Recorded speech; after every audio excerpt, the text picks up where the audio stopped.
The text hit my phone at 6 a.m., sharp and brutal, cutting through the silence of our bedroom like a knife. "Thanks for last night, M." It read, followed by a little heart emoji. And I knew, right then, lying next to Chloe, with her breathing soft beside me, that my wedding was never going to happen. It felt like a cold, hard slap to the face, the kind that leaves a phantom sting long after the contact. For a split second, I just stared at the glowing screen, utterly bewildered, wondering what the hell I'd missed while I was asleep.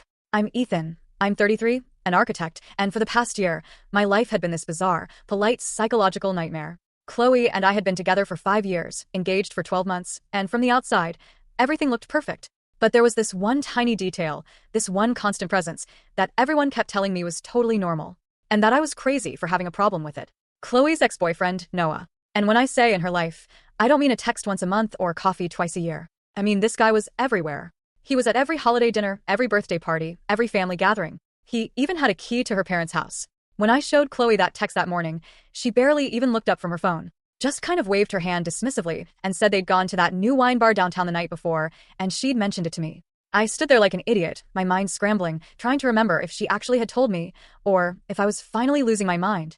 Because this was the pattern. Noah was always just there, hovering at the edge of every plan we made.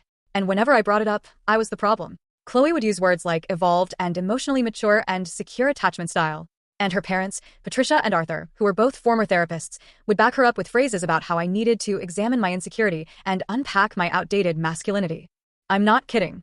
Patricia actually said that to me at Thanksgiving, right after Noah helped himself to seconds of the turkey I brought.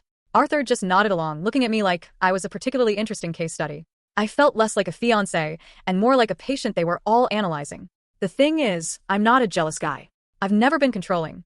My past relationships ended amicably, and I genuinely didn't care if Chloe had male friends. But Noah wasn't just a friend.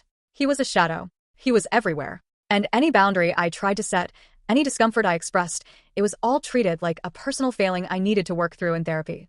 Patricia and Arthur had this way of making every conversation feel like an intervention where I was the one who needed fixing. And after a while, I started to doubt myself. Have you ever been in a situation where everyone around you insists you're wrong, and you start believing them, even when your gut is screaming otherwise? My own parents, Susan and David, they didn't say much when I mentioned it at family dinners. But I'd catch my mom's face sometimes, this tight expression, like she was biting back words.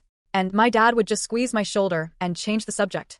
They're not confrontational people. They don't miss the twist bottom left. Full story.